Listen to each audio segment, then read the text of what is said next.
Né? O direitos humanos ali, ele já rola há muito tempo ou é uma parada, um movimento que começou por agora? Não por agora, mas é tipo assim, que começou a pipocar recentemente assim na internet, tipo, que do outro lado fala assim, ah, vai lá, o direitos humanos vai, os coitadinhos. A primeira vez que eu ouvi sobre direitos humanos foi no filme do Bop. É. Que é quando o cara entra lá, que acho que o cara simula até o próprio Freixo, né, se eu não me engano. O cara entra com a camiseta dos direitos humanos, aí mata um cara e a camiseta dos direitos humanos suja de sangue. Enfim, e aí eu fui saber o que é direitos humanos. Aí eu falei assim, direitos humanos, aí eu leigo pra caralho, eu falei assim, vou atrás do meu então, pegar o meu.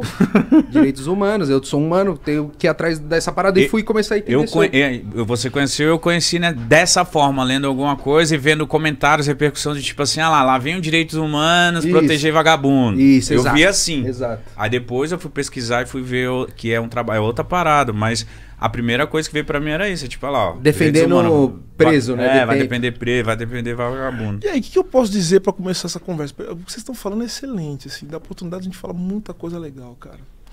Assim, direitos humanos é pra proteger bandido, defender bandido também. Também, né?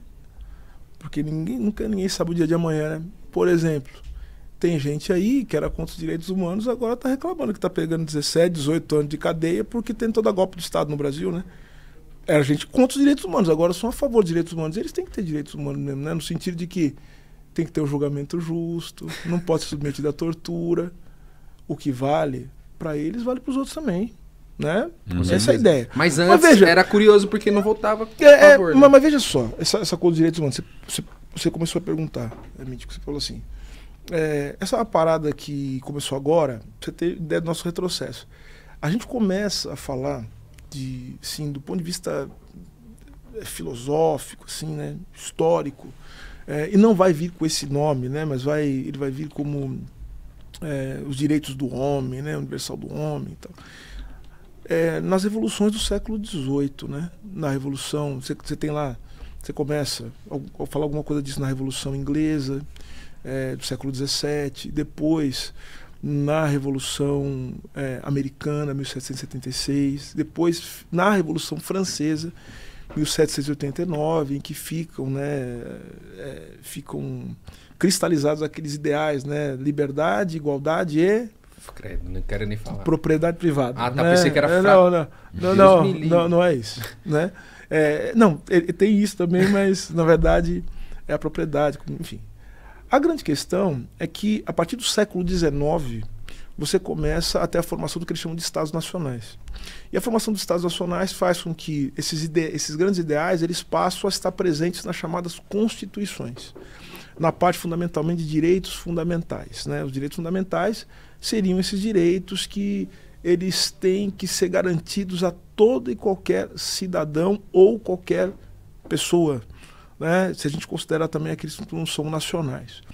Então essa retórica dos direitos humanos, ela remonta uma discussão sobre os direitos e garantias individuais, só que ao longo do século XIX, final do século XIX, século XX, outros aspectos passam a ser considerados como aspectos centrais para você garantir que as pessoas tenham uma vida digna. Porque não basta só se dizer que as pessoas são livres, garantir liberdade, igualdade, se o sujeito não tem o que comer, o sujeito não tem o que vestir, o sujeito não tem o que morar. Então você começa a falar também que os direitos humanos, eles englobam os direitos sociais. Parece um pouco do fim da escravidão que você falou aí. Quando liberaram todo mundo, fala assim, tão livre.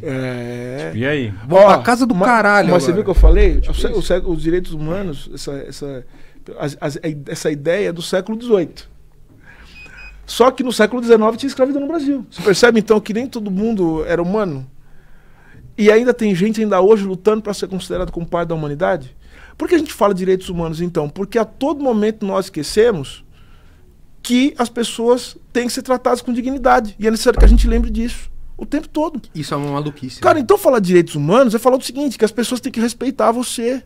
Que as pessoas têm que garantir a sua integridade física, a sua vida, que a polícia não pode te bater, não pode te matar. O que não significa dizer que essas pessoas confundem. O que não significa dizer que a polícia, primeiro, os policiais também têm direitos humanos, que eles são trabalhadores.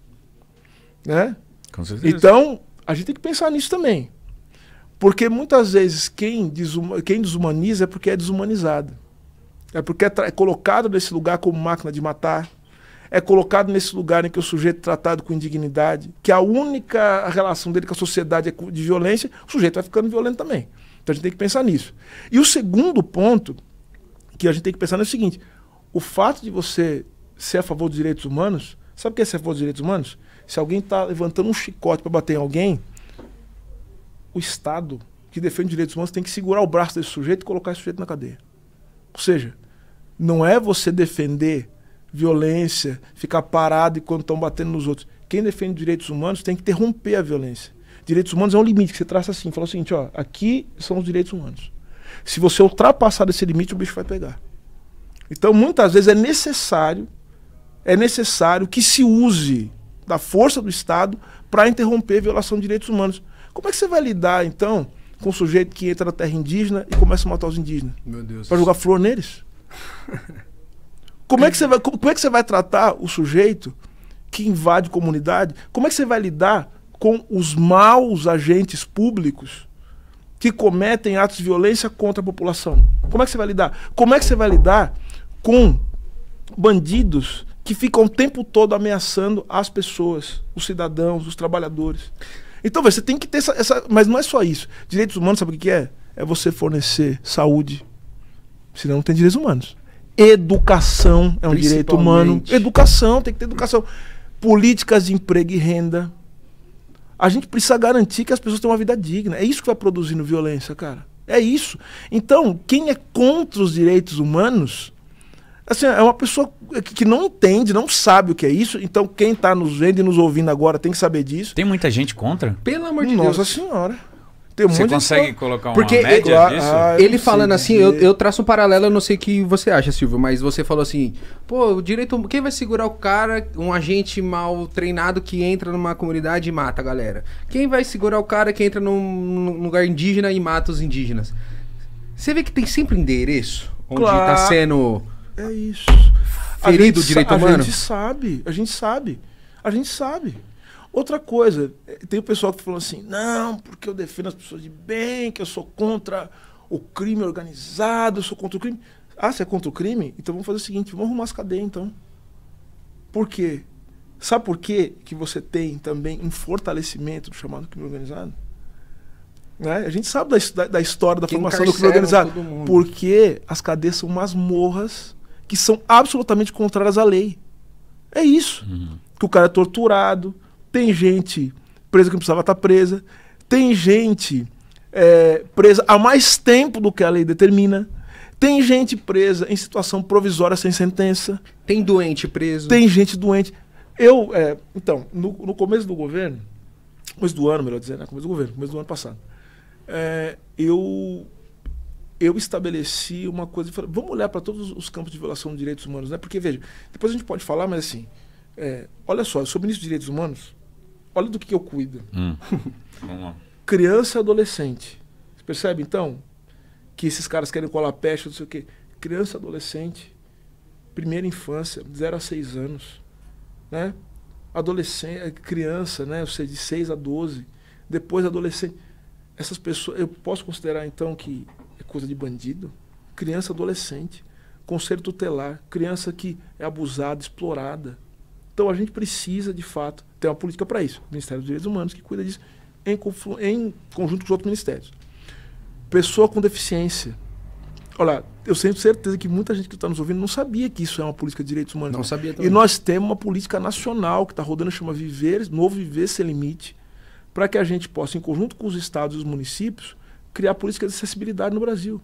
Outra, pessoas LGBTQIA+, que são vítimas de violência frequente. Nossa, então, veja, são pessoas, alvo, que você falou, tem endereço. Quem mais? Que a gente cuida do Ministério dos Direitos Humanos. Pessoa em situação de rua.